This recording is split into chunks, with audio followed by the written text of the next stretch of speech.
Por supuesto, el diputado Gerardo Abarca Peña, organizador y promotor del foro de este día. A la maestra Adriana Pineda Fernández, magistrada propietaria del Tribunal Unitario de Justicia Penal para Adolescentes. Agradecemos también la presencia del licenciado Ricardo Torres Carreto, coordinador estatal del INEGI. Y nuestros ponentes, el doctor José Luis Jaime Olmos, consejero jurídico del Tribunal Unitario de Justicia para Adolescentes. Bienvenido. La maestra Laura Caballero Guzmán, psicóloga sistemática. Bienvenida.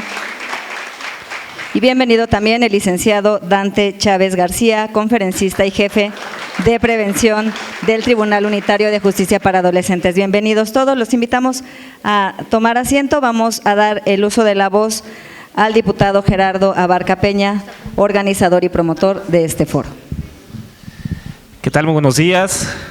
Gracias a todas y a todos por darse cita el día de hoy. Gracias, por supuesto, a la magistrada Adriana Pineda, que nos apoya con este foro que para mí en lo particular es de gran relevancia y que es un tema que no podemos dejar escapar. Los tres expertos en la materia que están aquí presentes, a los cuales les agradezco muchísimo, ya nos hablarán sobre el caso del ciberbullying y por supuesto también el coordinador general del Estado de Morelos, el INEGI, quien también trae algunas cifras muy contundentes en la materia. Y pues bueno, es sumamente importante que también desde el Congreso del Estado tengamos el tema y lo atendamos, ¿no? Hemos estado trabajando ya desde hace algunos meses con la magistrada y con todos los aquí presentes para poder llevar un tema de un mensaje de pacificación a las escuelas, y es ahí, junto con un trabajo de ya muchos años que ha tenido aquí nuestra magistrada, que se ha detectado el caso y que ya es un tema serio que afecta, por supuesto, la salud física y mental de nuestros jóvenes. Solamente para agradecerles nuevamente su presencia. Por ahí veo que vienen llegando algunas autoridades auxiliares, que también ellos realizan una labor muy importante en las comunidades. Tuve la oportunidad de ser autoridad auxiliar hace unos años y trabajé muy de la mano con las escuelas y ahí fui recogiendo muchas demandas que precisamente tienen que ver con ese tema, ¿no? Con el ciberbullying. Agradecer a todos los presentes y pues sin más preámbulo comenzamos ya con este foro que es sumamente relevante y nuevamente agradezco que estén aquí con nosotros. Muchas gracias.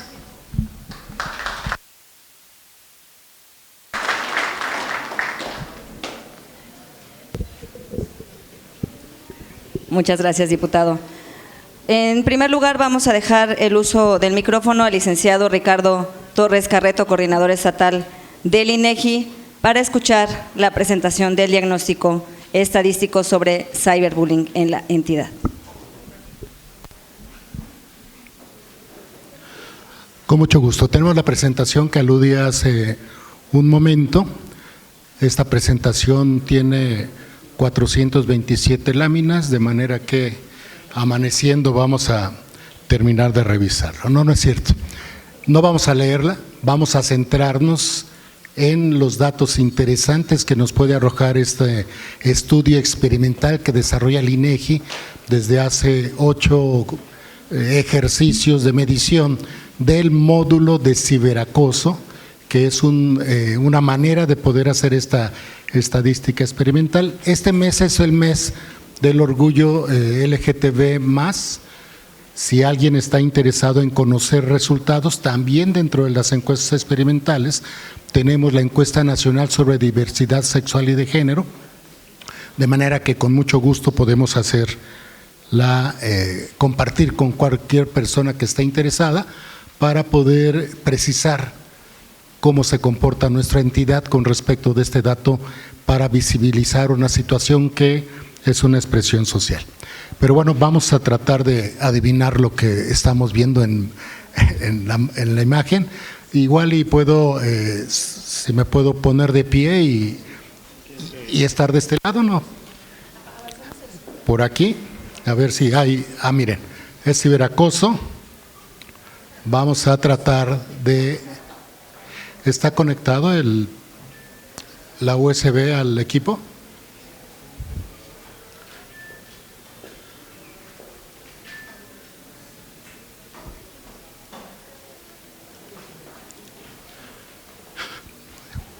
A ver, esperemos que se pueda manipular de manera correcta. Y bueno, hay una serie de elementos conceptuales, metodológicos sobre este tipo de módulos, de estudios que desarrollamos en cada una de las oportunidades que tenemos de aplicar este tipo de información. Bueno, ya me siento menos incómodo, no dando la espalda a mis compañeros.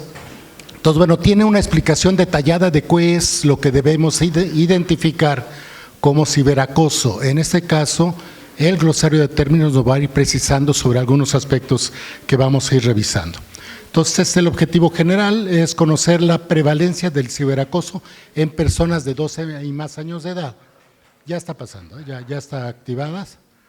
Entonces, en los últimos 12 meses, esto es muy importante, tenemos que ser muy precisos. Igual, si ustedes quieren saber sobre victimización de la mujer, 7 de cada 10 mujeres han sido victimizadas durante toda su vida, pero lo reciente de los últimos 12 años tiene una disminución importante, de manera que la precisión es muy relevante de poder enmarcarla para darle el contexto de lo que pasa en la actualidad. En este caso va a ser algo similar. En este caso, los usuarios de Mosiva 2015, lo que comentaba, es el primer ejercicio que realizamos y aquí hay datos interesantes, aunque los de hasta atrás no puedan ver bien los porcentajes, confíen en un servidor, les voy a ir leyendo algunos, solo algunos. 81% de la población usa internet o celular en 2015, ubiquemos esos cortes. De los que no usan internet o celular, es 19%, 58% de ellos son mujeres y el 41% son hombres. Para ir enmarcando, porque es muy importante conocer que cada vez que realizamos una encuesta actualizamos los datos de población. Por ejemplo, el dato de población del 2020 para Morelos es 1.971.520 personas. Para el 2023 y para el 2024 se tiene actualizada para que los resultados porcentuales de lo que estamos viendo puedan convertirse en números absolutos. Este es 2023, el estudio más reciente que se ha realizado, y en este caso, por ejemplo, la población de 12 y más años de edad que utilizó internet subió a 82, es decir, 82 de cada 100 personas utilizan el internet.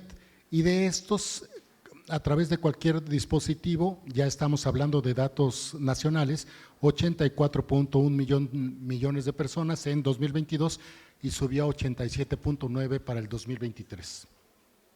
Está el desglose de mujeres y hombres, 46.7 de mujeres y 41.2 de hombres, y esto nos empieza a dar algunas precisiones. Regresamos a 2015, estos contrastes van a ser muy interesantes de poder identificar.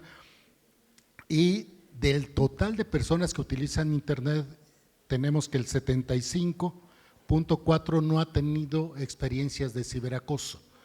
El restante es 24.5 sí y 52% de esos que sí tuvieron ciberacoso fueron hombres y 47.9 fueron mujeres.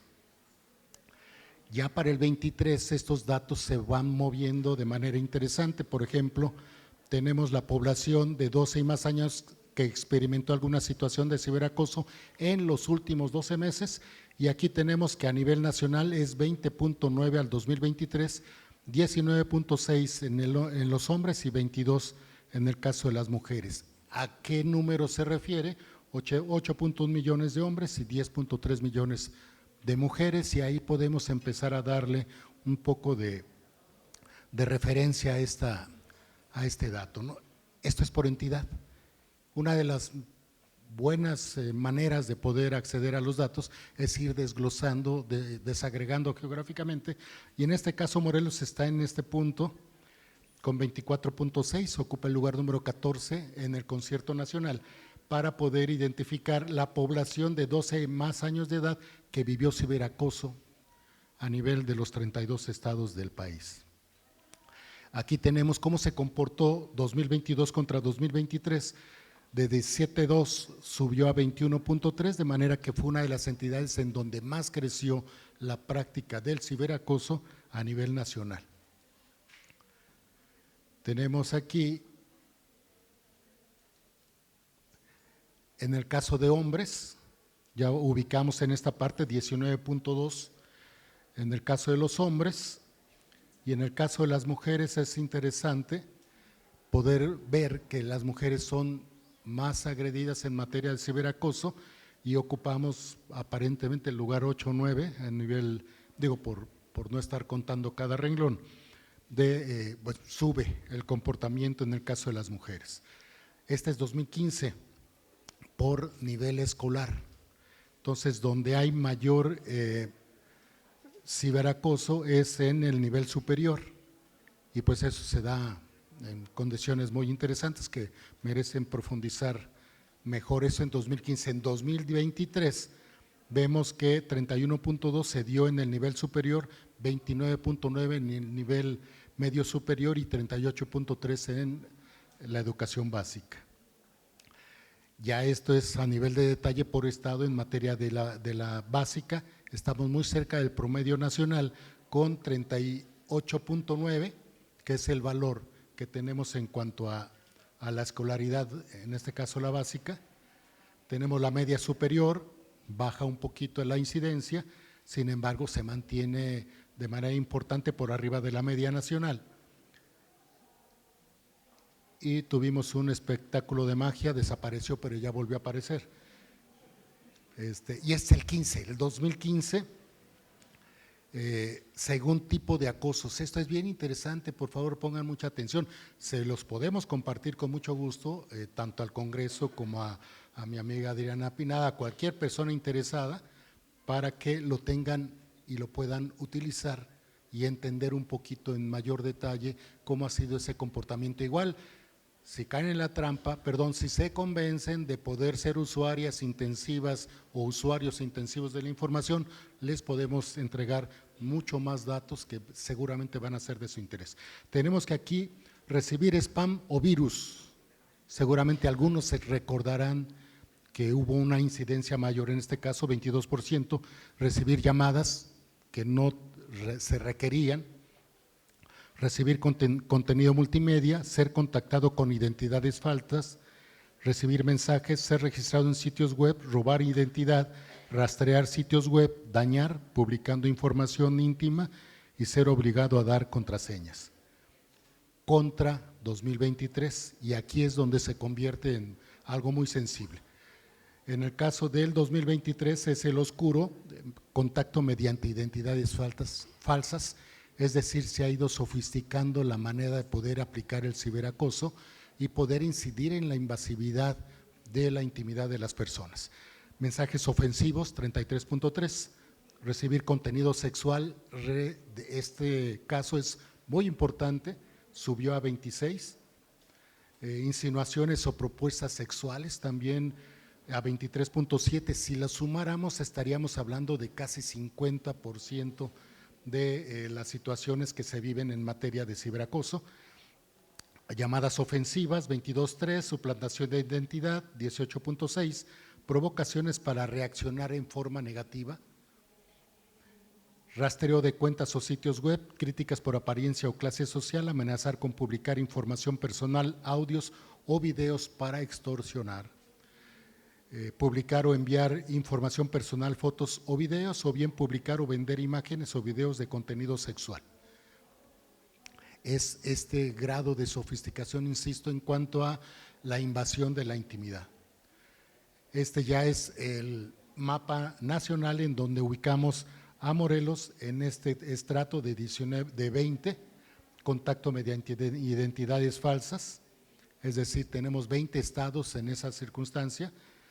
Y este es 2015, es el acosador, identificación del acosador.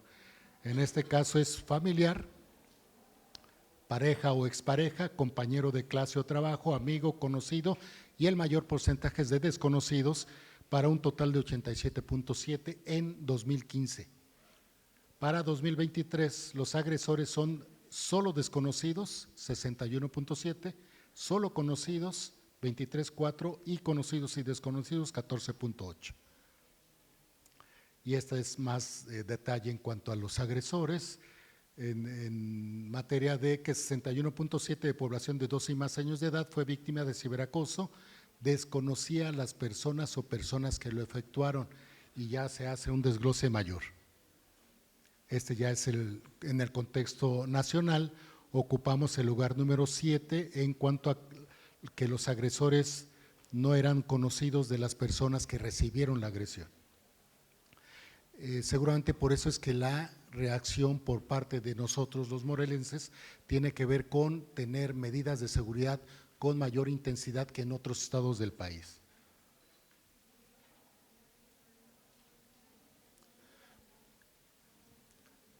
Estos efectos especiales es para no perder la atención.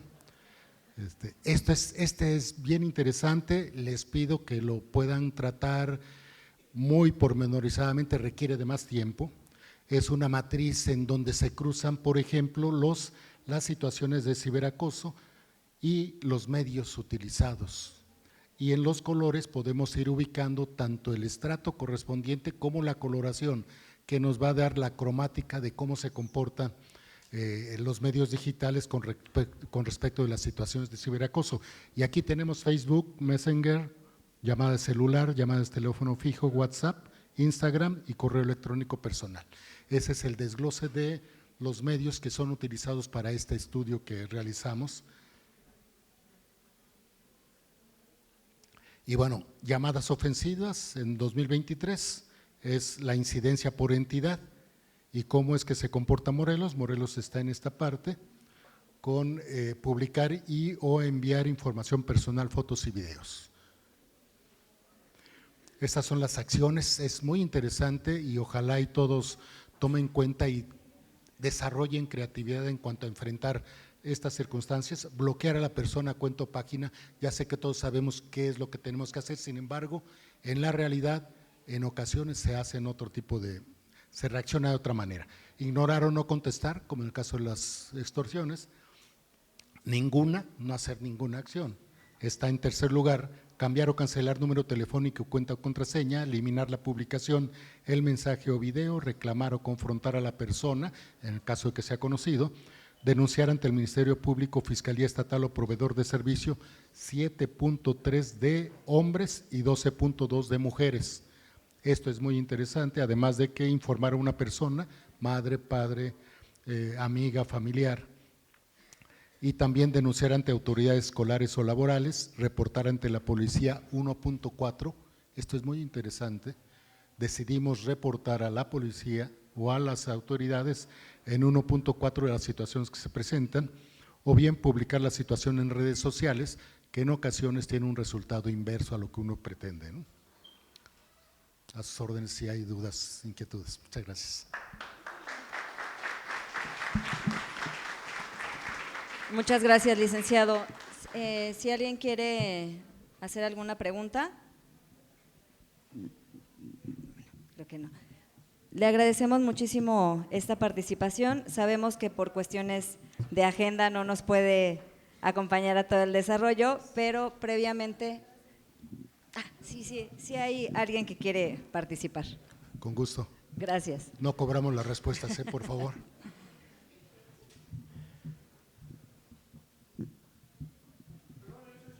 Con gusto.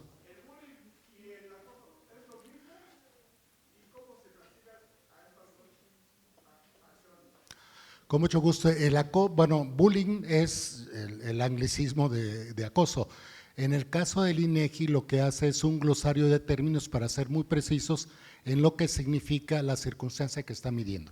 Es equivalente uno en español y otro en inglés.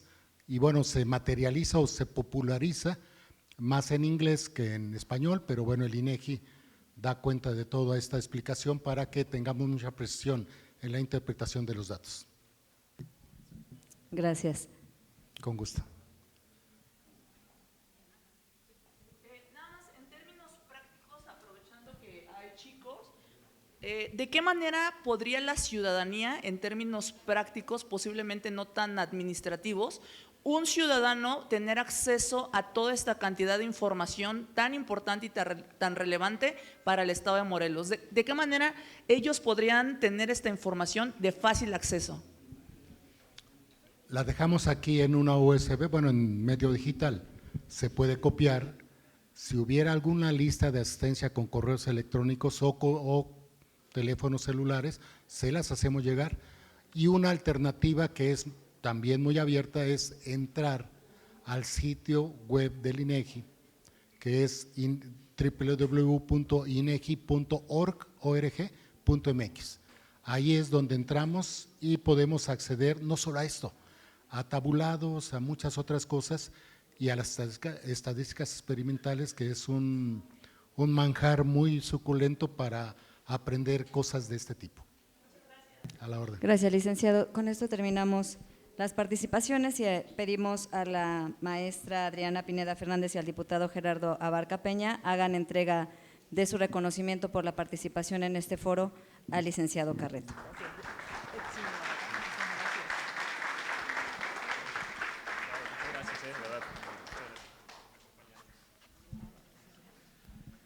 Muchas gracias. Datos muy importantes, muy relevantes. Agradezco mucho al coordinador estatal del INEGI aquí en Morelos por su participación. Por supuesto que nos dejas muy claro que este tema es de total relevancia para el Estado. Muchas gracias. Magistrada. Bueno, pues si no lo contamos, no lo vemos, y si no lo vemos, no lo podemos solucionar. Así que la participación del licenciado Ricardo pues ha sido fundamental para este foro, para poder abrir realmente un debate y dar la relevancia, el por qué necesitamos atenderlo.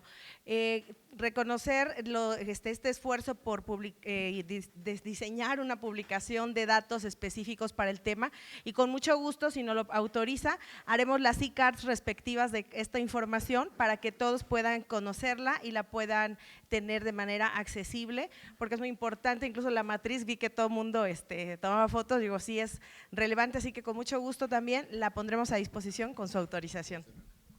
Muchas gracias. Gracias, maestra. Gracias, maestra, diputado coordinador del INEGI. A continuación vamos a tomar la fotografía oficial. También nuestros ponentes, si nos acompañan, por favor, a la indicación de nuestros chicos de cámaras.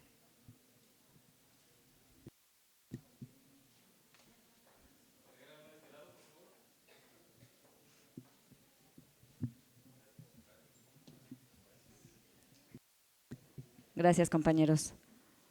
Muchas gracias, coordinador.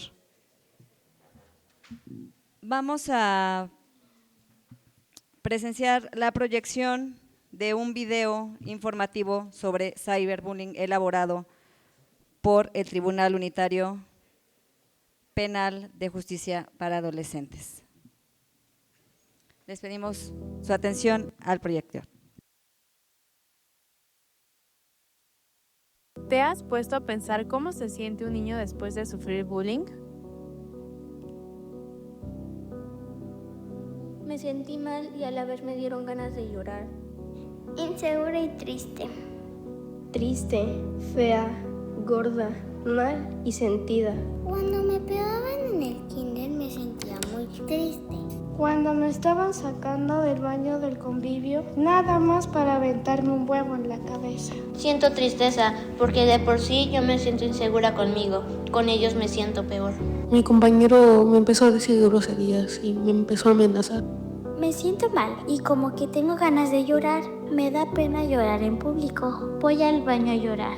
Enojo, furia, ganas de pegar.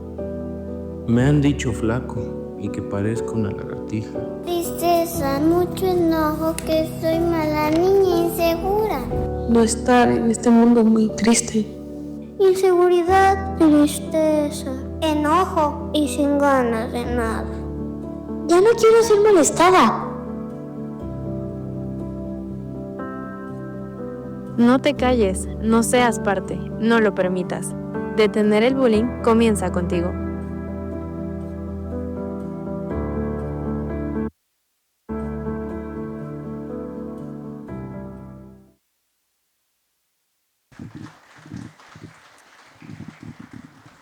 Muchas gracias. Para dar paso a la participación de nuestros ponentes, le solicitamos al maestro Carlos Iván Arenas Ángeles, director de la Escuela Judicial del Tribunal Unitario de Justicia para Adolescentes, que nos acompañe para fungir como moderador y si nos explica, por favor, cómo se da el desarrollo de este foro. Muchas gracias. Muy buenos días a todas y a todos. Y desde luego, seguro este video que acabamos de ver, de escuchar, es muy conmovedor, ¿no? O sea, podemos ver ahí plasmado en una idea, en un documento, en una voz, los efectos del acoso, del ciberbullying. Bien, pues les explico la dinámica de este foro y consiste en la presentación de 3 rondas de participaciones donde vamos a realizar planteamientos a cada uno de los panelistas, quienes tendrán la oportunidad de responder desde el enfoque de su área de experiencia. Un enfoque desde el punto de vista legal y normativo a cargo del doctor José Luis Olmos, especialista, integrante del tribunal, consejero, magistrado suplente, y creo que su aportación va a ser muy importante, sobre todo por los precedentes que se van teniendo en cada uno de los casos que se manejan dentro del Tribunal Unitario de Justicia Penal para Adolescentes. También les pediríamos la aportación desde el punto de vista psicológico y familiar, a cargo de la psicóloga, ahorita la vamos a presentar. Y desde luego, Dante, si nos puedes ayudar por favor con el tema de la prevención. Y si me lo permiten, pues bueno, serían aproximadamente 3 rondas, 3 minutos más o menos, si me lo autorizan ustedes, y formularíamos las preguntas de la siguiente manera.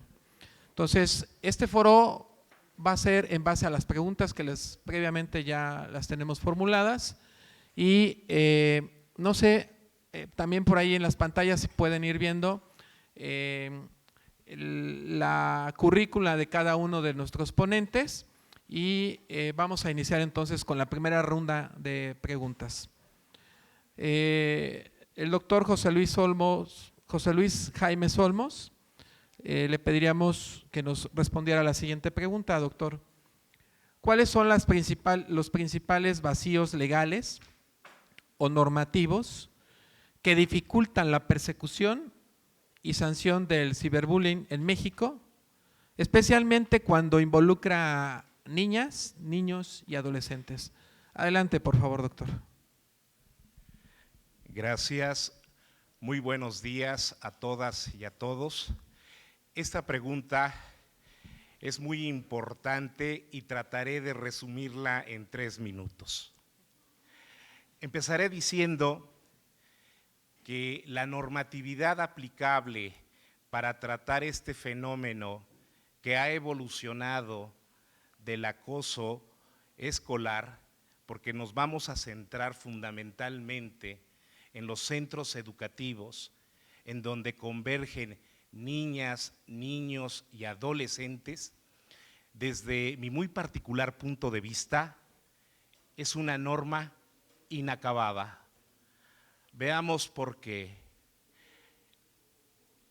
Aun y cuando el tema del sistema de protección de niñas, niños y adolescentes en el marco internacional es un tema que se ha tratado a fondo en nuestro país y en particularmente en nuestra entidad, en nuestro estado de Morelos, todavía nos falta mucho por hacer. Veamos rápidamente por qué. Empezaremos señalando que la Convención sobre los Derechos del Niño de 1989 y ratificada por el Estado mexicano en 1990, la observación del Comité de los Derechos del Niño número 13, establecen con claridad que el desarrollo de una persona infante y una persona adolescente debe de generarse en un entorno libre de violencia. Y eso implica que nuestras personas infantes y nuestras personas adolescentes en los centros escolares, por ejemplo, deben de tener las condiciones que le permitan un óptimo desarrollo educativo. En México, esta protección la tenemos reflejada en el artículo 1 y en el artículo 3, en donde incluso se establece la responsabilidad de los centros educativos para generar estas condiciones. No olvidemos nuestra Ley General de Niñas, Niños y Adolescentes en ese mismo sentido. A nivel estatal tenemos una ley estatal de convivencia y seguridad escolar, pero con independencia incluso de los protocolos, Morelos y México solamente ha avanzado en cuestiones de responsabilidades y tratamientos administrativos, y el fenómeno ha evolucionado a grado tal de que necesitamos elevar a rango de delito este fenómeno para el efecto de atenderlo de manera específica, en donde la persona infante y la persona adolescente se encuentren protegidos. Muchas gracias, doctor. Con esto podemos llegar a la conclusión que existe un marco internacional que obliga al Estado mexicano a generar condiciones por parte del Estado y de las escuelas que brinden seguridad y certeza a los jóvenes, a los niños, ¿no? Para que esta seguridad sea libre de violencia. Con la aportación que hace el doctor, finalmente parece que sería necesario hacer una reforma en el Congreso, ¿no? Para tipificar como, desde el punto de vista penal, que quienes promuevan, quienes generen acciones en relación a esto sean sancionados.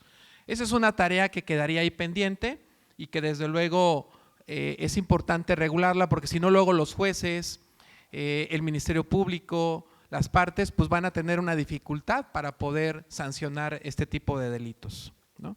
En caso de que se considere como tal.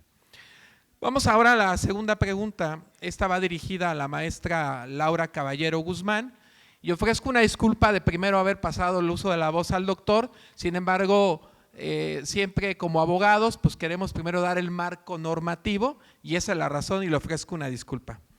Pero maestra Laura Caballero Guzmán, por ahí parece que vamos a poner también su perfil de ella, y desde el punto de vista psicológico y familiar le formulo la siguiente pregunta.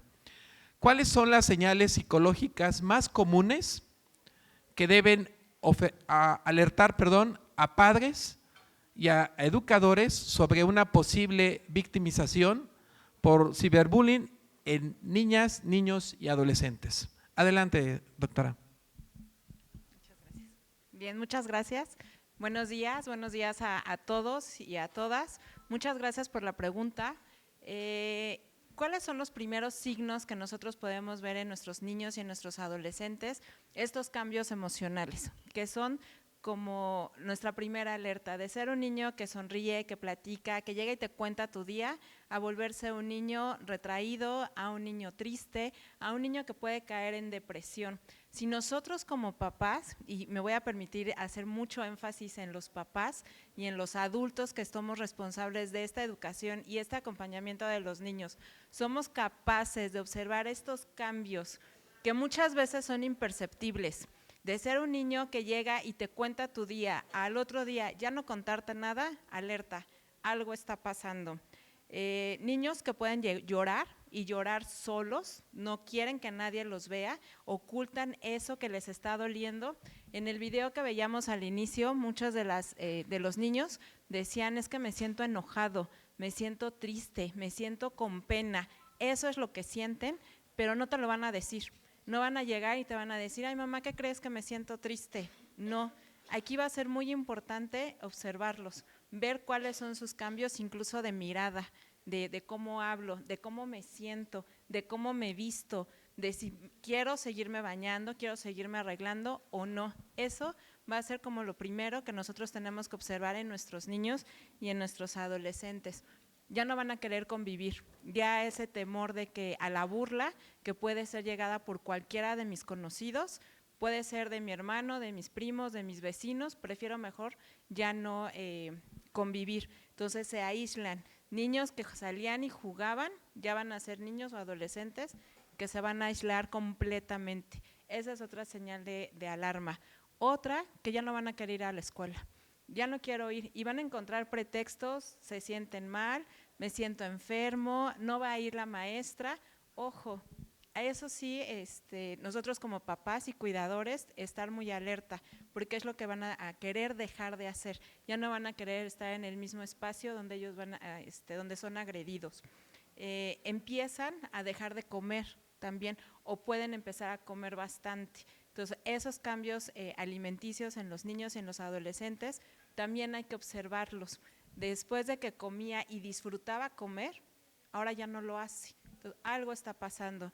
Entonces, aquí mucho, y lo vuelvo a repetir y lo voy a decir en mis intervenciones, papás y cuidadores, educadores, tenemos que estar atentos a cualquier cambio de conducta que represente o que haga un niño o un adolescente. Nosotros los conocemos perfectamente, sabemos qué hacen, sabemos cómo hablan, y esos cambios mínimos que puedan pasar de un día para otro pueden ser esos signos de alerta y de alarma de que uno de nuestros niños o nuestros adolescentes están teniendo un acoso o un ciberacoso.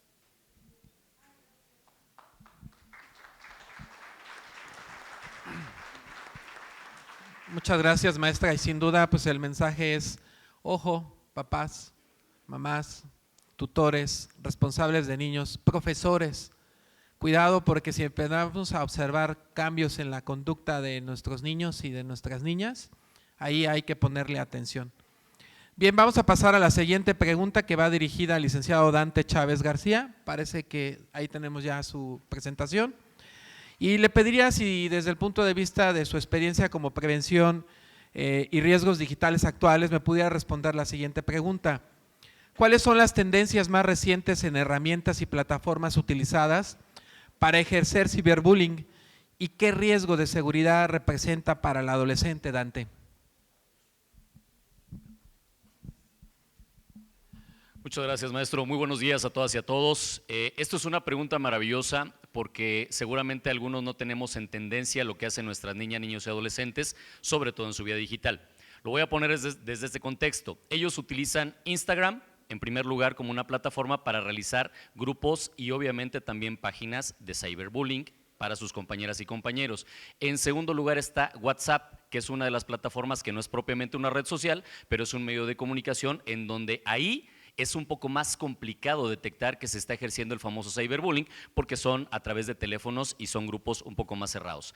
En tercer lugar tenemos a TikTok, y ahorita voy a hacer un paréntesis con TikTok, pero también hay una nueva red, no tan nueva por así decirlo, pero que nuestras niñas, niños y adolescentes utilizan, que se llama Discord. No sé si alguien la ha escuchado. Ok. Muy pendientes, mamás y papás. Discord es una red que se utilizó primero para los videojuegos. Ahí ellos hacían foros en donde hacían consultas, en donde se pasaban trucos de los videojuegos. Actualmente ha crecido tal esa aplicación que ya les permite tener servidores propios, o sea, virtuales, en donde ellos están no solamente haciendo grupos, sino también foros. Y en esos foros están poniendo en antesala cualquier situación de alguna denostación hacia algún niño, niña o adolescente, y se unen adultos, se unen personas de todos los países sin conocer a esa niña, niño o adolescente, generando una presión que ustedes no tienen ni idea. Es importante, y esta es una recomendación y una sugerencia, quienes somos padres de familia, quienes estamos en la parte de contacto con niñas, niños y adolescentes, descarguen Discord.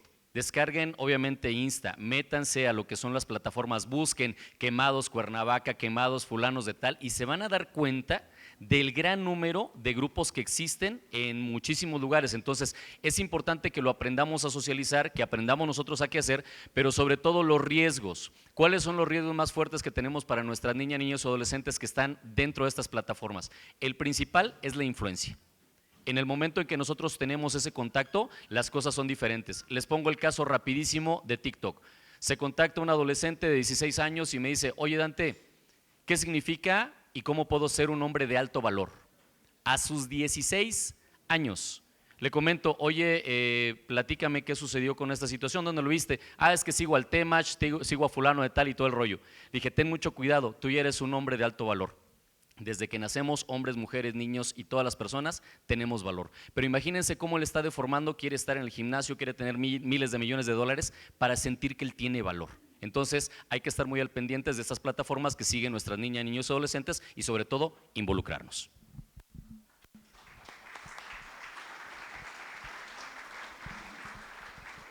Muchas gracias. Sin duda, aquí tenemos otra tarea todos y todas, de vigilar que nuestras personas adolescentes pues tengan un perfil adecuado a su edad. Si son niñas, si son niños, pues que vigilemos que hay candados que se pueden utilizar para que no puedan acceder a ciertas redes, a cierta información, y yo creo que hay que poner muchísima atención. Si me lo permiten, pasaríamos a la segunda ronda de participación. Ahí vamos en esta segunda ronda les voy a pedir que platiquemos sobre experiencias y sobre casos reales. ¿Les parece a nuestros panelistas? Bien, vamos a empezar nuevamente con el doctor Olmos y con este enfoque legal y normativo le vamos a preguntar lo siguiente. ¿Podría compartir un caso, doctor, donde la resolución legal sentó un precedente importante en el combate del ciberbullying en niños, niñas y adolescentes? ¿Y cómo se estableció la responsabilidad legal en estos casos? Bien, gracias. Rápidamente voy a enfocar 3 supuestos para contestar el cuestionamiento. El primero de ellos, como consecuencia de las actividades de este Tribunal Unitario de Justicia Penal para Adolescentes, en la cultura de la paz, hemos tenido la oportunidad de estar en escuelas, primarias, secundarias, bachilleratos, y en cada una de ellas nos han revelado la existencia de este fenómeno. Se ha presentado en semanas anteriores una denuncia con relación a este tipo de prácticas en donde niñas, niños y adolescentes han revelado las famosas páginas de quemados, el tendedero. Y ahí la primera experiencia, la necesidad de tener un delito que hable precisamente del ciberbullying, para efecto de no inclinarnos solamente a sus consecuencias. El bullying, como el ciberbullying, generan efectos que sí se encuentran establecidos en la norma penal, como delito de lesiones, en el ámbito anímico, en el ámbito emocional, no solamente en el ámbito físico, el homicidio, las amenazas, entre otros. Pero no tenemos en nuestro Código Penal de nuestro estado de Morelos un delito específico que hable de este fenómeno y que marque el tratamiento respectivo a través de la medida sancionadora correspondiente. Segundo supuesto, déjenme comentarles, lo comentábamos con la magistrada en esta semana, tenemos un precedente a nivel nacional por la vía del amparo. En esta semana que transcurre, un juez de distrito en el Estado de México ha concedido una suspensión en un amparo para requerir inmediatamente a Instagram borre de su plataforma ciertas fotografías que tienen que ver con una niña. Este es un precedente que tiene que ver con ese medio de control constitucional que es el amparo que tutela los derechos fundamentales de niñas, niños y adolescentes. Y el tercer supuesto, que es una experiencia propia dentro del tribunal. Si revisamos nuestro Código Penal, tenemos solamente el ciberacoso sexual, que está limitado a mensajes, fotografías o videos de contenido sexual, pero falta amplificarlo a las otras modalidades del ciberbullying. Y en esta resolución rápidamente les planteo, consistió que en tiempos de pandemia, cuando se tuvieron que utilizar estas tecnologías de la información y comunicación, dos adolescentes, hombre y mujer, se conocen por interactuar precisamente en la plataforma digital escolar. Se hacen novios, digitalmente hablando. Y después de un paso de tiempo, el adolescente le dice a su novia, oye, ¿qué crees? Pasemos al siguiente nivel. La adolescente le dice, oye, ¿de qué estás hablando? ¿Cuál es el siguiente nivel? Dice, no te hagas, ya te la sabes. Y le dice, la verdad no te entiendo. Y finalmente el adolescente le dice, pues mándame tu pack. Ella le dice, ¿qué es un pack? Ah, pues mira, vamos a empezar con fotografías en estas condiciones y evidentemente tenían que ver con contenido sexual. La adolescente termina la conversación, pero tanta fue la insistencia que, ¿qué creen? Terminó enviándoselas. Y este adolescente no solamente las tenía ya en sus sistemas electrónicos, sino que cometió la osadía de subirla a las redes sociales y evidentemente compartirlas con sus compañeros, como dicen ellos, con sus bro. De tal manera que ahí esta persona adolescente ya estaba cometiendo dos conductas ilícitas. La primera de ellas, el ciberacoso sexual, que consiste solamente en pedir ese contenido sexual a través de estas tecnologías de la información y comunicación para que se dé el delito, con independencia o no de que se envíen. Y el segundo delito, al momento de subirlas a las redes sociales y compartirlas con sus compañeros, podría configurar el delito de pornografía infantil. Entonces, es un fenómeno creciente que necesitamos hacerle frente a través de las herramientas que tiene el Estado. En este caso, tipificarlo como una conducta ilícita. Muchas gracias, doctor. Sin duda aquí también pues nos queda la reflexión. No sé si puede hacer una pregunta. No lo tenemos contemplado, pero si me lo permite, licenciado, al final. Si no lo tiene contemplado, pues contémplenlo y me invitan otro día. Gracias, licenciado, muy amable. Sí, les decía que aquí el tema que tenemos que considerar todos es en el sentido de ver en qué momento, ¿sí?, se está ante la presencia de la comisión de un hecho ilícito. Ojo, porque también los jóvenes pueden ser responsables penalmente. Y es ahí donde tenemos por eso que estar muy pendientes, los papás, las mamás, de qué ven nuestros hijos en las redes sociales, ¿sí? Bien, una vez ocurrido lo anterior, la verdad es que quienes no conozcan al licenciado, la verdad yo lo conozco desde hace… Sí. Al final tenemos las preguntas que quieran formular. Bien, va la siguiente pregunta dirigida a la maestra Laura Caballero Guzmán y sería en el siguiente sentido, desde el punto de vista psicológico y familiar. ¿Podría relatar, maestra, algún caso que ilustre el profundo impacto psicológico y emocional del ciberbullying? ¿Y qué estrategias ha utilizado para ayudar a las víctimas a reconstruir su autoestima y superar el trauma? Gracias. Bien, antes de contestar esta pregunta, me gustaría platicarles un poco de lo que trata mi formación como terapeuta sistémica transpersonal. Como psicóloga sistémica, ¿qué es lo que tenemos que mirar? Tenemos que mirar todos los sistemas, no solamente al niño o al adolescente que está sufriendo esta situación, sino a la familia, sino a los amigos, a la escuela, el contexto social. Tenemos que identificar sistemáticamente todos los sistemas, valga mi redundancia, en el que está viviendo el niño. porque está representando un síntoma de algo que está ocurriendo. Ahora, transpersonal, ¿qué es lo transpersonal? Es mirarte como persona en todo tu ámbito, desde que naciste hasta antes de nacer y tus generaciones anteriores. ¿Qué quiere decir esto? Para un poco explicar también los casos que yo atiendo, es mirar a la familia entera.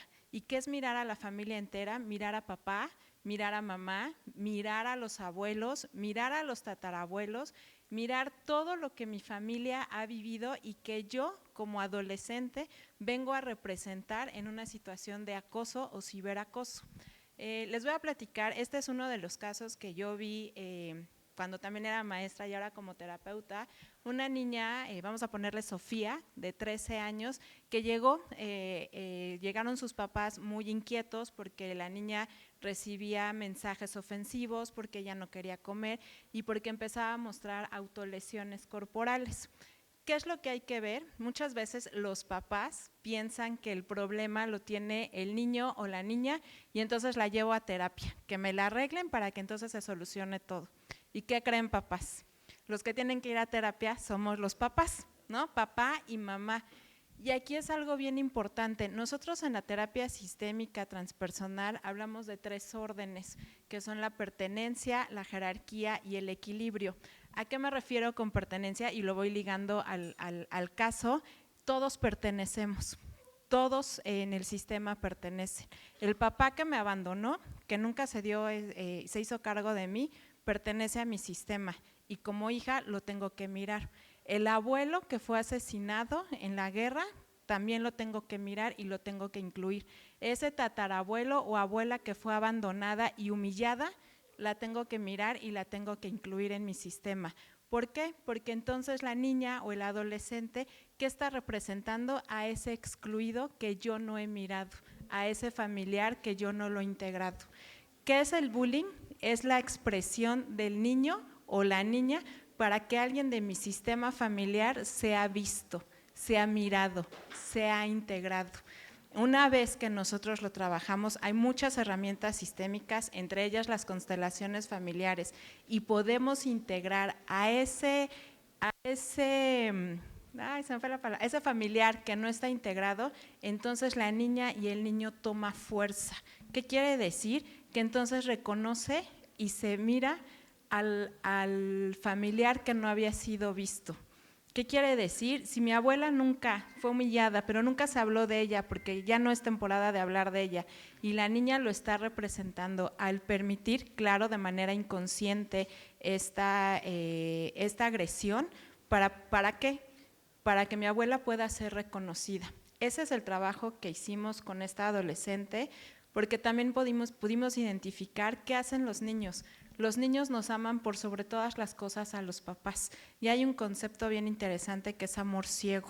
Nuestros hijos se pueden enfermar por nosotros, nuestros hijos pueden permitir ese acoso o ese ciberacoso para protegernos a nosotros los papás y si nosotros no lo miramos y no lo sanamos, entonces ¿qué va a pasar? Tiende a repetirse. Y como mirada sistémica también tenemos que hacerlo en las escuelas. Las escuelas tienen que mirar no solamente al niño, sino a papá y a mamá, aunque físicamente no esté el papá. Ese es un tema que nos enfrentamos mucho y es que yo no tengo papá, mi papá se fue, me abandonó, se fue con otra familia. Sí tenemos papá. Y el reconocerlo, que venimos de papá y mamá, es lo que nos da fuerza y nos permite estar en esta sociedad enfrentando todo este tipo de situaciones. Y puede ser ciberbullying, puede ser acoso, puede ser malas calificaciones, no querer ir a la escuela. Pero si no miramos eso que tenemos que mirar en nuestro sistema, ¿qué vamos a tender? A repetirlo. Gracias.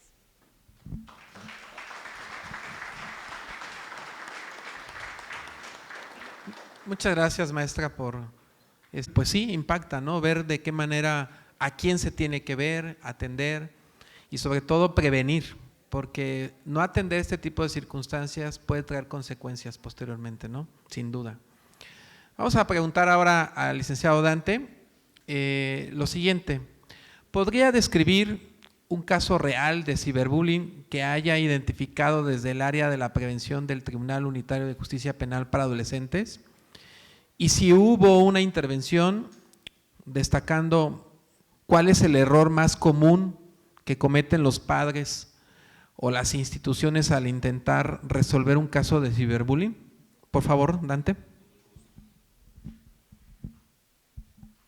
Muchas gracias, maestro. Sí, dentro de lo que son las actividades, por supuesto, de la Jefatura de Prevención Social de la Violencia y la Delincuencia del Tribunal Unitario, nosotros realizamos estas actividades que había mencionado la magistrada Adriana Pineda Fernández, que son actividades socioeducativas, es decir, llevamos conferencias, seminarios a las escuelas. Aquí veo muchas compañeras y compañeros de las áreas de prevención que nos hacen el favor de hacer esos enlaces para llegar también a estas instituciones educativas. Y sucedió un caso. No voy a decir el contexto del lugar ni nada para no evidenciar, pero de inmediato nosotros activamos una especie de protocolo. Ese protocolo es informar de inmediato a la institución educativa si es que no está enterada de lo mismo, pero también a nuestras compañeras y compañeros de las áreas de prevención del delito para que de inmediato ellos empiecen a brindar la atención necesaria a través, por supuesto, de la Procuraduría de la Defensa del Menor, la niña y el adolescente, y además de eso empezamos nosotros a orientar a las instituciones educativas como tal, pero también a nuestras compañeras y compañeros, sin dejar de lado que es importantísimo que las madres y los padres de familia estén enterados de la situación. ¿Qué sucede bajo este contexto? Los adolescentes, las niñas y los niños que se nos acercan, no le han comentado a su papá ni a su mamá, porque hay un temor, porque hay un miedo, porque si ellos mandaron sus fotos o porque si ellos están siendo agredidos o ofendidos y les dijeron que si comentan algo van a matar a su papá, a su mamá, esas realidades, como bien decía la maestra, van a hacer que ese adolescente, que esa niña y ese niño resulte aprensivo y entonces va a tratar de defender a su familia.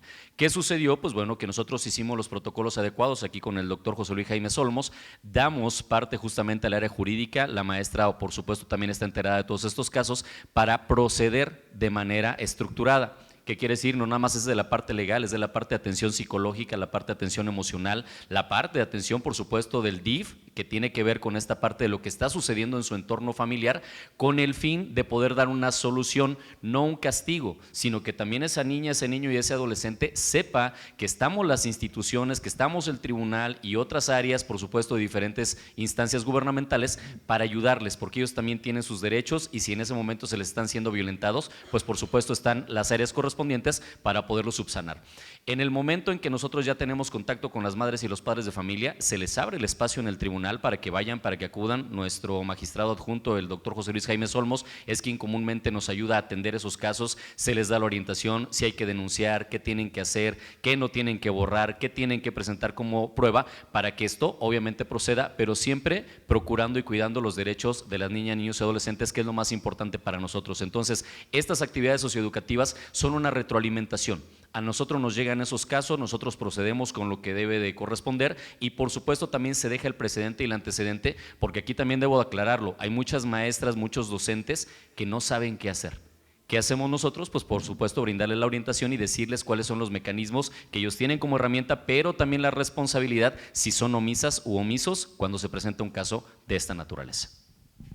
Muchas gracias, Dante.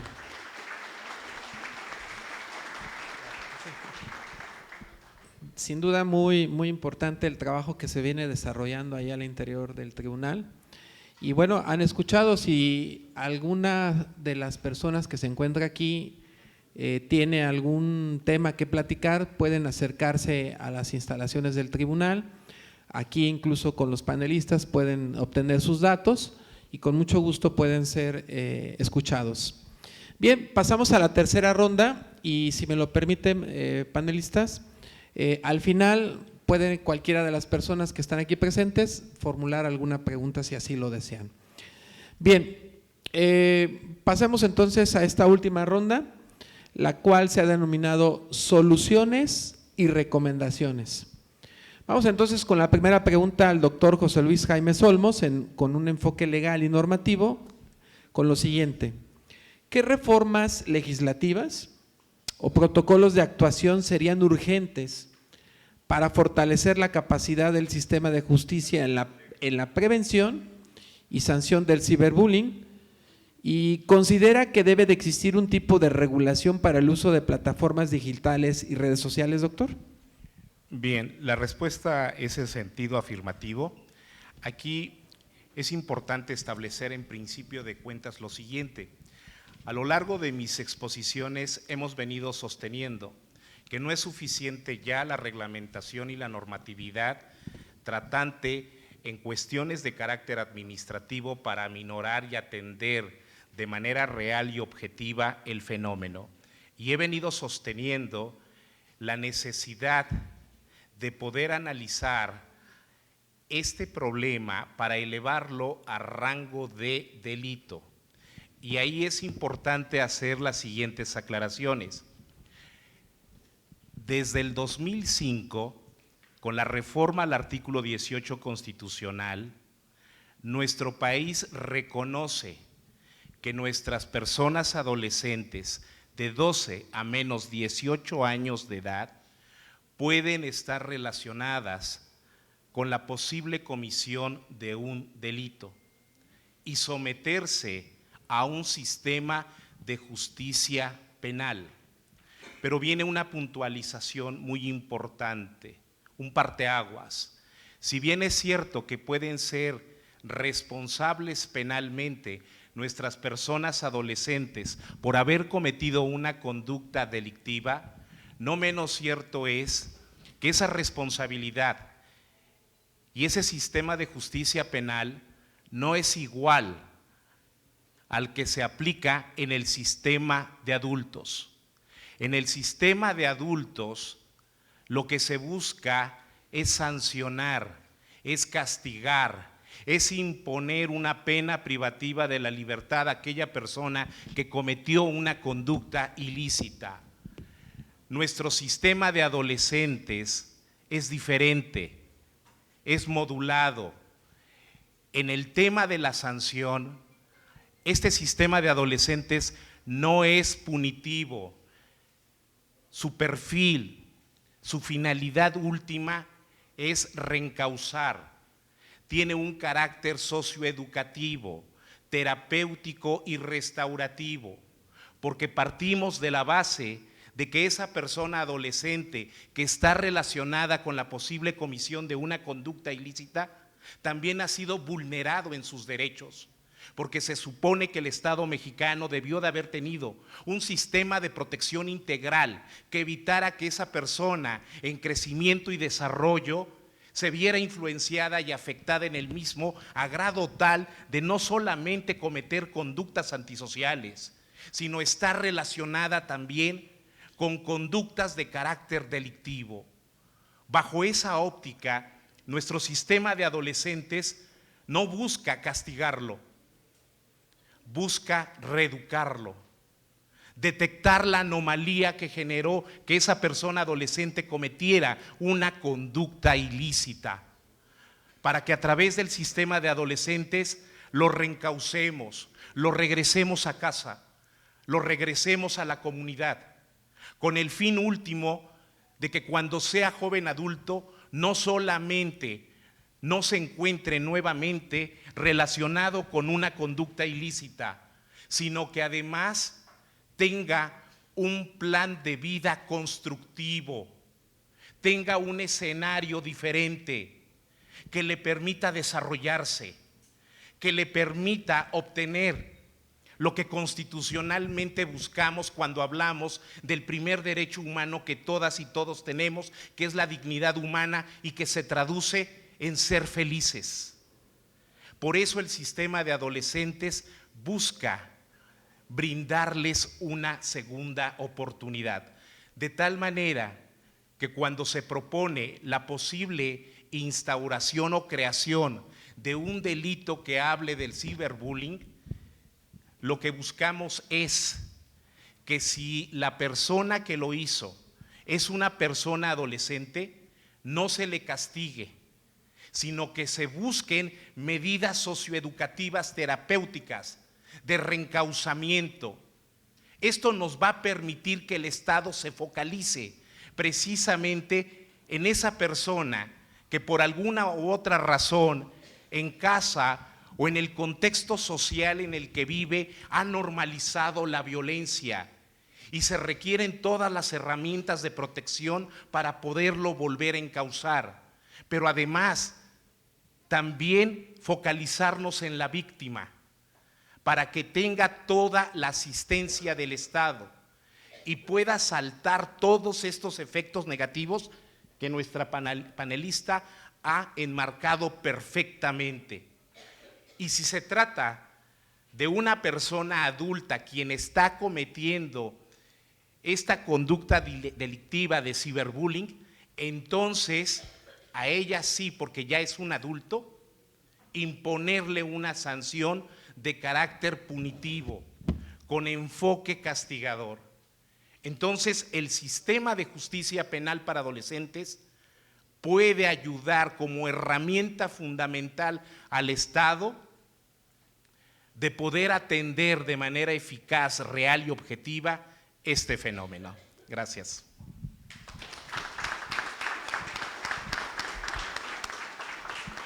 Muchas gracias. Pues hemos escuchado que sí es necesario regular este tema del ciberbullying, haciendo la diferencia, como lo dicen los especialistas, no es lo mismo poner una sanción a un adulto que a un menor. Y al público que nos escucha en este momento, mamás, papás, profesores, profesoras, pues recuérdenlo bien, pudiera ser responsable penalmente un menor a partir de los 12 años y menor de 18, ¿sí? Entonces, finalmente, pues también queda claro que sería necesario regular el uso de las plataformas digitales y las redes sociales. Esa es una tarea que le corresponde a las autoridades de impulsar este tipo de reformas y adecuarlas. Bien, vamos a la segunda pregunta, maestra. La tercera pregunta.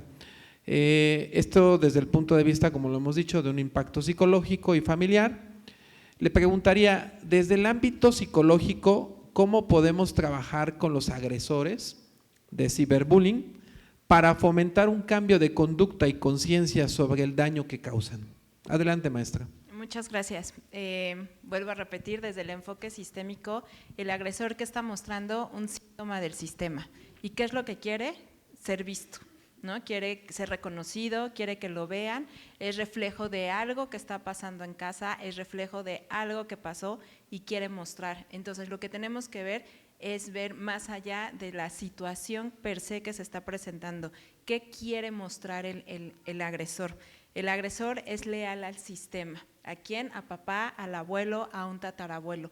¿Cómo lo tenemos que sanar? Tenemos que identificarlo y tenemos que sanarlo. ¿Cuáles son las estrategias que aquí me permito mostrar? Algo importante es no etiquetar. Cuando ya hay una situación grave de conducta, ¿qué es lo que hacemos? Es etiquetar a la persona. Más que etiquetarlo, es escucharlo. Son niños, adolescentes que quieren ser escuchados. Entonces, vamos a escucharlos, no etiquetemos. Algo muy importante también es la terapia familiar. Como les decía desde un inicio, el niño, el adolescente solamente es el síntoma de algo más grande, decía un maestro, es la punta del iceberg de algo que está pasando en casa. Entonces, no solamente es focalizarnos en el agresor, sino también en la familia. Y aquí también me permitiría mencionar, no solamente, y como bien lo decía el doctor, en el agresor, sino también en la víctima, porque la víctima también está mostrando algo que el sistema necesita ser mirado y también se necesita trabajar y se necesitan poner a las personas en el lugar que les corresponde. Los hijos como hijos y las mamás y los papás como mamá y como papá de esos niños. Dinámicas restaurativas, algo muy importante y que me gusta mucho a mí manejarlo, es que tengan la oportunidad de explicar por qué lo hicieron. Más allá de querer molestar a una persona, lo que querían era otra cosa. Cuando te sientas y les preguntas realmente para qué lo hicieron, te encuentras respuestas que no te imaginabas. Entonces, darles la oportunidad de que lo puedan expresar y de que también puedan enmendar la situación. Nosotros actualmente nos hemos olvidado de pedir perdón, ¿no? O de ofrecer disculpas, o lamento mucho el haberte lastimado. Darles la oportunidad a los niños que reconozcan, a los niños y adolescentes, para qué lo hicieron, qué querían mostrar, que reconozcan que no lo hicieron de la manera adecuada y darles la oportunidad de restaurar la situación ofreciendo una disculpa. Primero que nada, es lo que va a marcar la diferencia para poderlos también reintegrar y ver eso que no había sido mirado en la familia. Entonces, eso es lo que yo veo e insisto, papá y mamá, los cuidadores, los educadores, todos los que estamos en contacto y que somos responsables de la educación de niños y adolescentes, tenemos muchísima responsabilidad, muchísimas cosas que podemos hacer y que podemos prevenir también. Muchas gracias. Gracias, maestra. Sin duda, pues la prevención a través de un experto, de un profesional, es importante y atenderla porque pudiera derivar después en otras consecuencias. Muchas gracias, maestra. Bien, vamos Dante con la última pregunta. ¿Qué medidas concretas y accesibles pueden implementar los jóvenes y sus familias para protegerse del ciberbullying? ¿Y qué estrategias consideras tú de colaboración institucional que deben de ser esenciales en un entorno digital más seguro y libre de ciberbullying? Adelante, Dante. Perfecto, muchas gracias. Concretamente es algo muy importante. Primero que nada, para los adolescentes y también para los padres es importante lo siguiente: no entrar a los foros. No entrar obviamente a esos grupos de quemados, esas páginas de quemados, porque es bajo invitación, y si ahí tú le das unirte, tú ya estás también empezando a dar como que un pie a tener que entrar a un mundo donde te puedes encontrar con muchas cosas. Entonces, desde el principio, lo primero y lo más básico es no ingresar a esos grupos, no ingresar a esas páginas. Lo segundo, si dentro de estos grupos y de estas páginas hay información de esa niña, niño o adolescente, no borrar nada, hacer capturas de pantalla de absolutamente todo, perfiles, personas que están realizando este tipo de conductas, para que posteriormente, por supuesto, la autoridad correspondiente sea quien tenga que velar y tenga que hacer este tipo de trabajos, por ejemplo, la Policía Cibernética bajo su investigación, y tengamos ese contexto. Mamás y papás, existe el control parental. Muchas y muchos tenemos lo que es el de Google, el típico, el 360. No. Lamentablemente también tenemos que invertir para que nuestra seguridad sea mayor. Hay algunas otras plataformas de control parental en donde nosotros tenemos que invertir una cantidad mínima, pero que nos va a permitir administrar el tiempo de nuestras hijas, de nuestros hijos. No es invasivo, qué redes utilizan, quién se conecta, con quién chatean, con el fin justamente de que nosotros tengamos la medida preventiva. Y les hago una aclaración: las redes sociales son muy claras, deben de tener red social a partir de los 13 años. Si nuestras hijas o hijos menores de 13 años están teniendo una red social, mamá y papá son tu supervisión y son tu cuidado, su correo electrónico, su cuenta, su contraseña y todo lo que él está viviendo alrededor de esta situación. ¿Cómo podemos coadyuvar y colaborar justamente con las instituciones? Creo que lo que se está haciendo desde el Tribunal Unitario de Justicia Penal para Adolescentes es uno de los caminos. Esto que se está haciendo también con el diputado Gerardo Abarco el día de hoy, creo que es un precedente y es un principio, es socializar este tipo de temas, es llevarlos a la comunidad, es tener esta participación, pero además de eso también el decir que estamos trabajando en el mismo camino. Nuestras niñas, niños y adolescentes son no el futuro, son el presente, y ellos requieren y necesitan justamente en este momento la atención, necesitan el seguimiento y sobre todo necesitan el cuidado pertinente de quienes somos adultos. Aunque no sea mi hijo, aunque no sea mi hija, aunque sea mi alumno, mi alumna, es una responsabilidad moral y es una responsabilidad también legal lo que nosotros tenemos que hacer al cuidar sus derechos de nuestras niñas, niños y adolescentes. Es importante que se coadyuven estas acciones, es importante que la Policía Cibernética también de todos los estados y por supuesto la del Estado de Morelos no solamente tenga patrullajes, sino que también ya tenga una incidencia dentro de lo que es la Fiscalía para que pueda realizar actividades ya de manera diferente con el fin de ayudar a nuestras niñas, niños y adolescentes, pero también a nuestras madres y padres de familia. Entonces, eso sería más o menos el contexto, maestro. Muchas gracias. Bien, le dejaría el uso del micrófono para que nos apoyen si hay alguien que desea hacer alguna pregunta a los panelistas.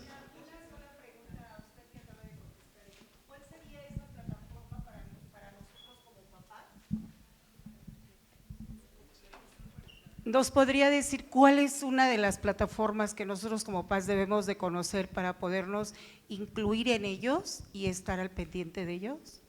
Gracias. Gracias. Me permiten que me levante porque creo que a veces los de atrás no nos ven, ¿verdad? Perdón. Ok, las plataformas a lo que se refiere la señora son las aplicaciones de control parental.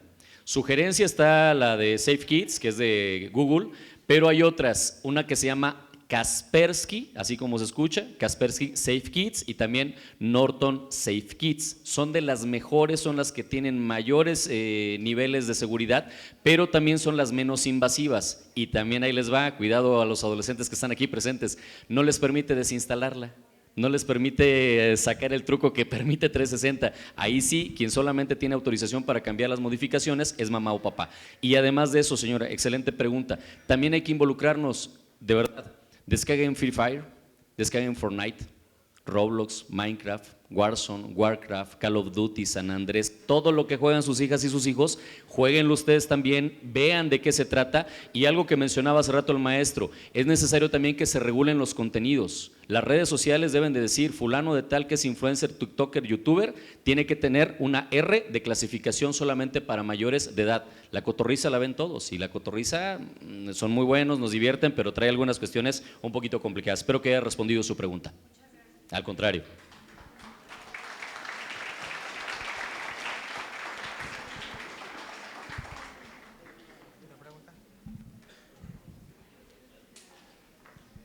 Buenos días, muchas gracias. Norela Fernández, directora del CETIS 99, quienes tenemos muchos jóvenes, que ahorita realmente fue una experiencia muy bonita, se las agradecemos, pero quisiéramos pedirles que nos ayuden. Nosotros en la DGETI tenemos 17,000 jóvenes. Esto se ve todos los días, nosotros ya tenemos protocolos y los estamos llevando a cabo al pie de la letra, pero quisiera pedirles que nos ayuden en capacitarnos a los directivos, porque siempre van únicamente a las instancias y ellos son los que nos ayudan a entrar, pero los directivos no sabemos mucho, quienes sí nos interesa mucho soy abogada, entonces es más fácil saber lo que sienten, lo que puede reflejar, porque, por ejemplo, yo tengo un caso grave. Siempre, sí hacemos todo el protocolo y lo que nos implica es decir, bueno, esta sanción, vas a ir al psicólogo, tú como agresor y tú, nene. Pero ya tenemos jóvenes medicados por psiquiatras, porque ya el sentir del joven ya es en decadencia. Y a veces el papá se da cuenta hasta el último. Entonces, sí quisiéramos que nos capacitaran, tal vez con un taller, con un diplomado, con un curso, que nosotros pudiéramos ayudar a estos jóvenes. Gracias.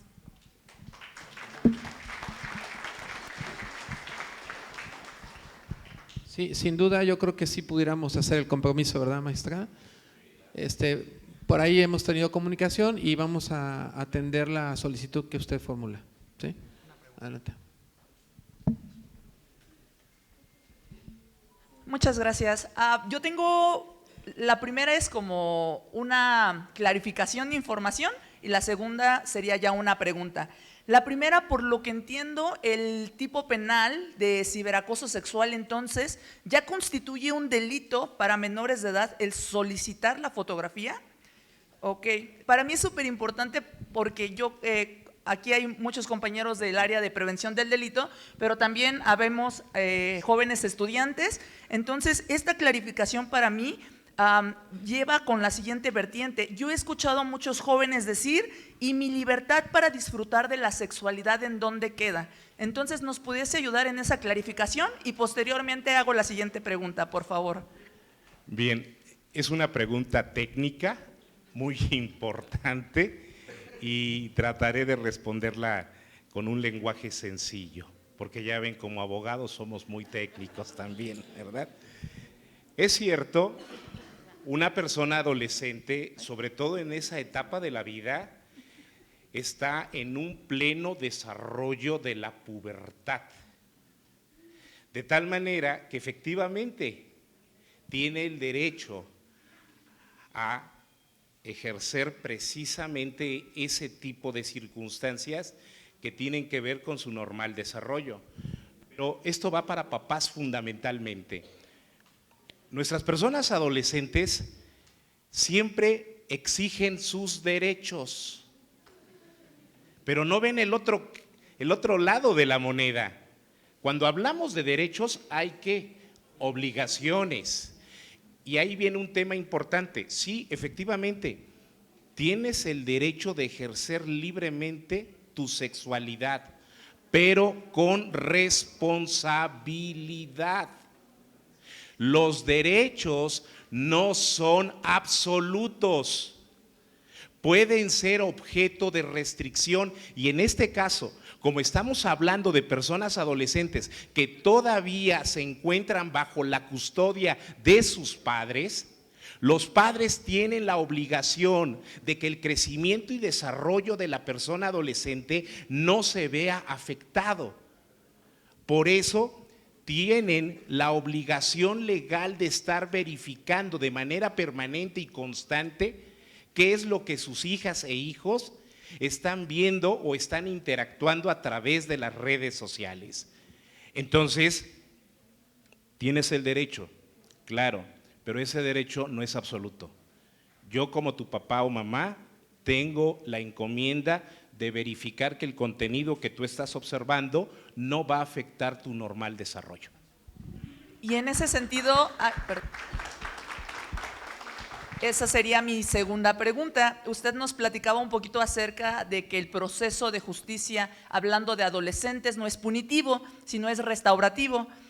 Mi siguiente pregunta es, justo en este proceso de investigación, si el adulto o responsable tutor legal del menor resulta a lo mejor responsable de una omisión de cuidados, ¿se vincula ahí o hay una responsabilidad de delito en cuanto al menor? ¿Ha habido vinculación una vez atendiendo al menor con el mayor de edad? Sí, aquí es importante primero establecer que en el sistema de justicia penal, tanto para adultos como para adolescentes, el responsable directo de quien cometió esa conducta es quien lo hizo. Y no puede trascender a terceras personas con relación a la conducta concreta que haya realizado, a menos que las otras personas pudieran tener un grado de intervención para establecer una coautoría o participación. Pero como estamos hablando, como usted bien lo enmarca, de personas adolescentes que se encuentran en un proceso de crecimiento y de desarrollo y que, si bien es cierto, tienen una autonomía progresiva de su voluntad en donde paulatinamente van ejerciendo sus derechos y paulatinamente y gradualmente van ejerciendo la toma de sus decisiones, no menos cierto es que se encuentran bajo el cuidado y protección de sus padres. De tal manera que si observamos en determinado caso concreto que hay una omisión por parte de los padres en el cuidado y protección que puso en peligro la integridad, la identidad, el desarrollo emocional, psicológico o físico de esa persona adolescente, existe la posibilidad de que se inicie una carpeta de investigación en el sistema de adultos en contra de esos padres por una omisión de cuidado.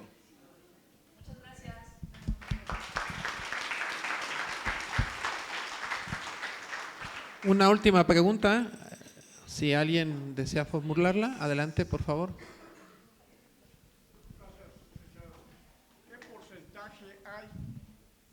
¿Qué porcentaje hay de acoso de las mujeres a los hombres?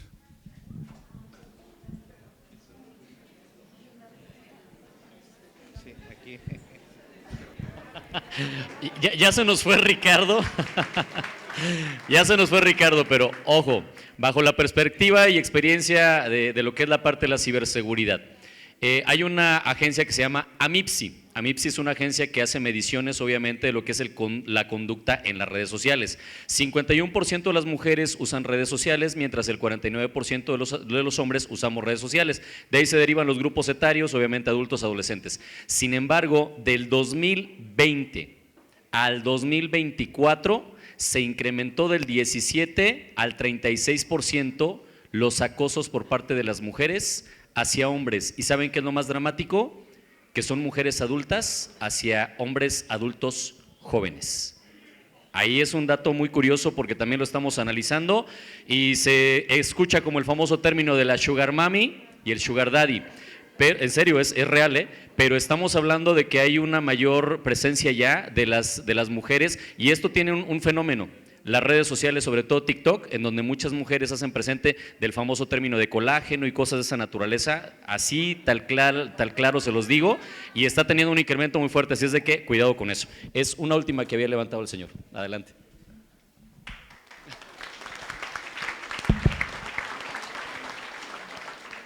Muchas gracias. Buen día. Yo trabajo en el área de instancia de la mujer en mi municipio. Estamos trabajando en coordinación con el Instituto de la Mujer. Hemos llevado a través de ellos, con este instituto, precisamente talleres en escuelas secundarias, bachillerato, sobre el tema de la prevención de la violencia digital. Entonces, hemos tratado estos temas sobre el grooming, que son muy importantes, ¿no?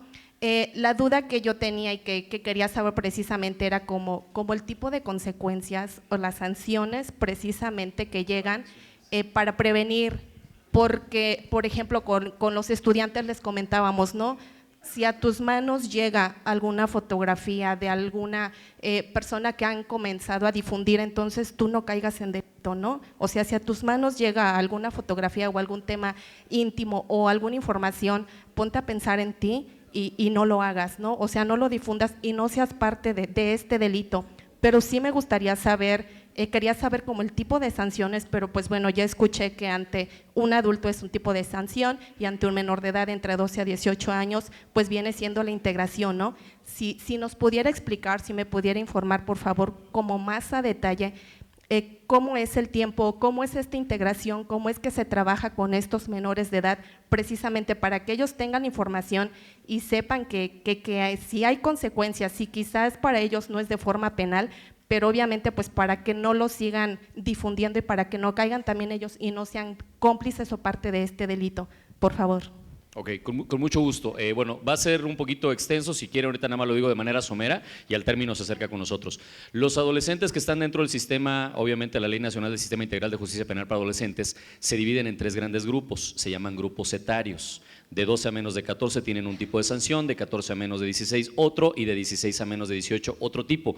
Dependiendo la edad de nuestra niña, niño o adolescente, va a ser el tipo de sanción y por supuesto, como lo había explicado muy bien el doctor José Luis Jaime Olmos, tanto el hecho de que puede ser punitiva o el hecho de que puede ser restaurativa. Entonces va a depender mucho de la edad de ese adolescente, el contexto, como también lo dijo la maestra, qué fue lo que sucedió, el entorno social, el entorno familiar, para poder determinar, esto ya lo determina justamente el juez, si es una sanción de internamiento en el CEMPLA, si es una cuestión restaurativa, si es un tratamiento holístico, pero eso va a depender de lo que es la contextualización de las edades de cada uno de los adolescentes. Si gusta ahorita, con mucho gusto, hacemos más extensa la información. Nada más para precisar un punto. Efectivamente tenemos esos 3 grupos etarios, sin embargo, en el caso específico de que el Congreso, después del análisis respectivo, llegue a la conclusión de que es necesario establecer como delito el ciberbullying, indudablemente no va a tener una sanción privativa de la libertad. No puede ser así. Van a ser trabajos terapéuticos, conductuales, para restaurar a esa persona adolescente. Pero ¿por qué es necesario insertarlo en el sistema de justicia penal para adolescentes? Porque eso va a permitir al Estado visibilizar el problema y atenderlo con todas las herramientas terapéuticas, restaurativas, que va a necesitar nuestra persona adolescente que esté llevando a cabo esta conducta. Pero reitero, esto no significa que lo vamos a detener provisionalmente, ni le vamos a imponer una medida sancionadora, porque entonces sería una actitud adultocéntrica por parte del Estado.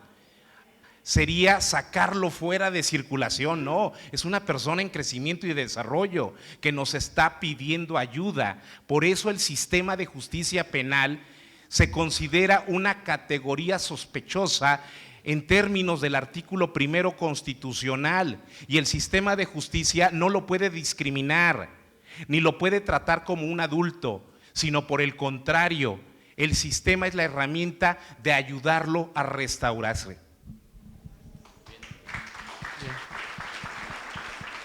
Pues como lo pudieron observar, excelente aportación en este día. Y bueno, con esto vamos a dar por concluido lo que es el foro, no sin antes entregarle los reconocimientos por su participación. Pero yo quisiera cerrar para hacerles una invitación para nuestro siguiente evento académico, aprovechando que ustedes se encuentran aquí. Fíjense que tenemos la visita de una persona muy importante a nivel mundial en el tema de los derechos de los niños, de las niñas y de los adolescentes.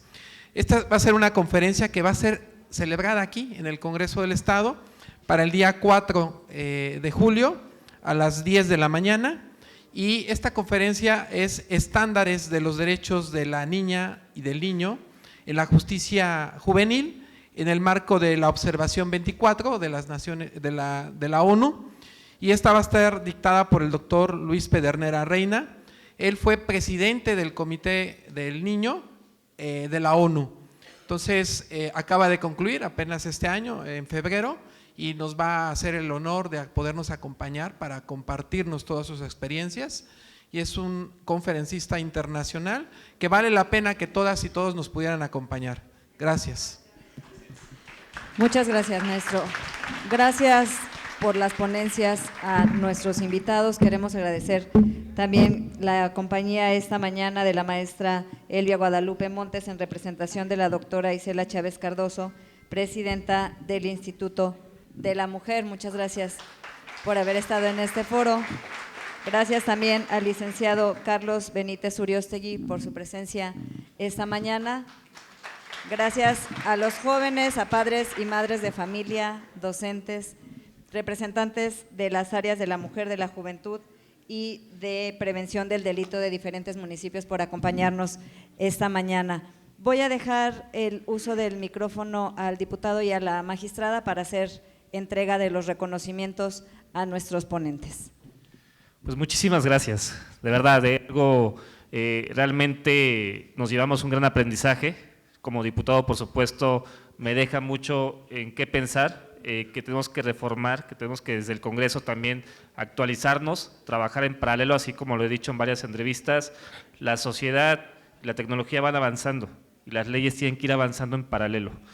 Agradecerte, magistrada, por este enorme foro que realizaste, por supuesto a los ponentes, muchísimas gracias, al moderador, muchísimas gracias, maestro, agradecerles enormemente. Y pues bueno, ya les dio cuenta del próximo foro que está aquí haciendo el Tribunal de Justicia para Adolescentes, quienes se darán cita ese día en las gradas del Congreso del Estado, un lugar más amplio para que puedan pues tener mucho mejor acceso. Espero que también nos puedan acompañar. Y quiero dar un reconocimiento junto aquí con nuestra magistrada, por supuesto, por el gran trabajo que ha hecho al frente de este tribunal, a la maestra Laura Caballero Guzmán, quien agradecemos por esta ponencia tan importante. Muchas gracias, magistrada.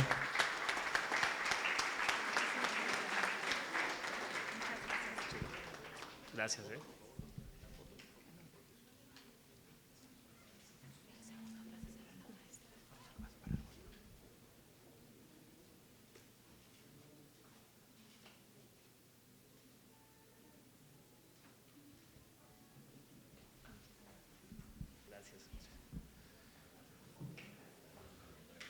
También un reconocimiento muy importante al licenciado Dante, con quien estamos trabajando en territorio. Ahí está todos los días en las escuelas de arriba para abajo junto con el equipo del tribunal en este tema tan importante que es la prevención del delito, llevar un mensaje de pacificación a las escuelas. Agradecerte por esa labor y por este día que nos acompañaste. Licenciado Dante Chávez García, muchas gracias.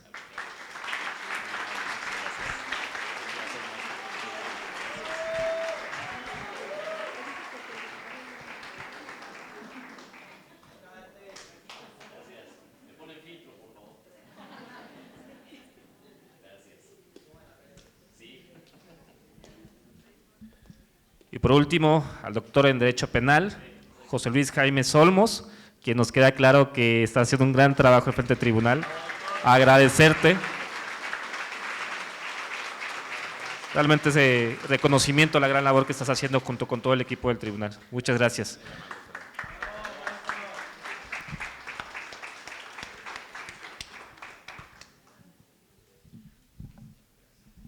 Y bueno, no le cedí la palabra, que quería que hasta el último para cerrar, a la magistrada, quien públicamente lo he dicho y lo he defendido, la gran labor que está haciendo al frente del tribunal, y decirte, magistrada, nuevamente que cuentas con todo el respaldo de tu servidor, agradecerte enormemente por esa gran labor que nos permitas también a nosotros como diputados poder dar una atención a la sociedad, ¿no? A la sociedad que nos ha elegido, que nos ha dado la oportunidad de estar al frente de esta representación.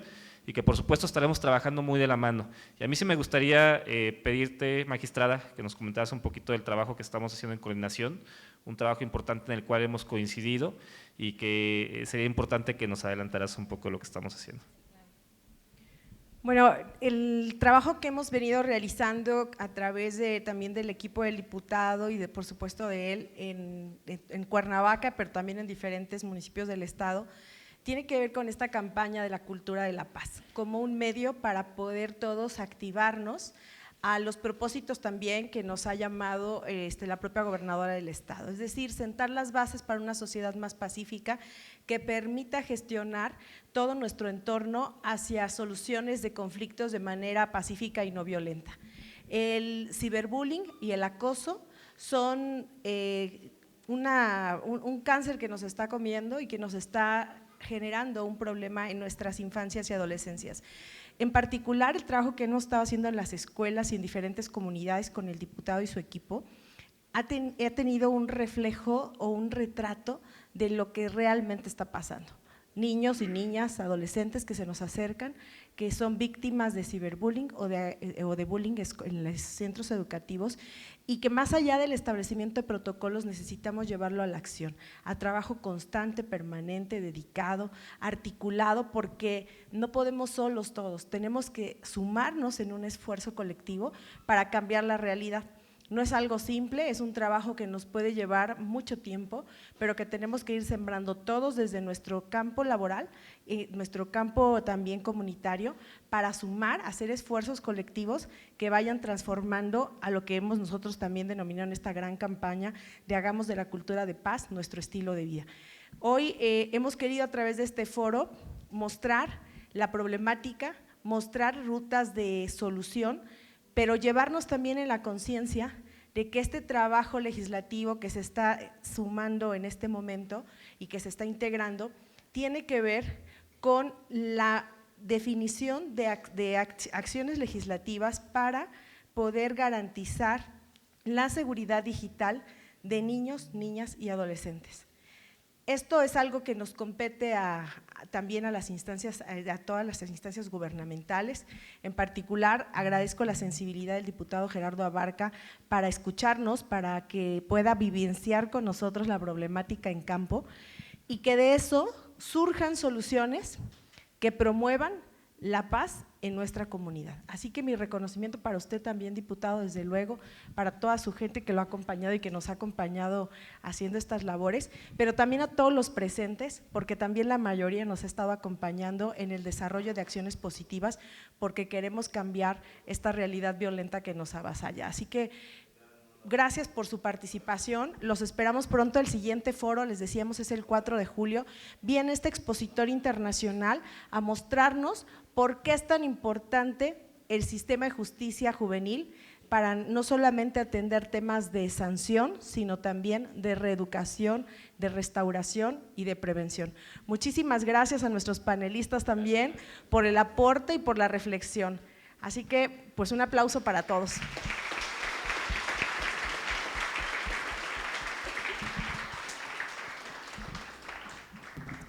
Por favor, si nos pueden permitir una foto oficial, nos recorremos del lado derecho, magistrado Arenas, nos centramos, una foto primero con el banner en la parte de atrás y posteriormente con el público de pie. Compañeros de medios, si se pueden acercar.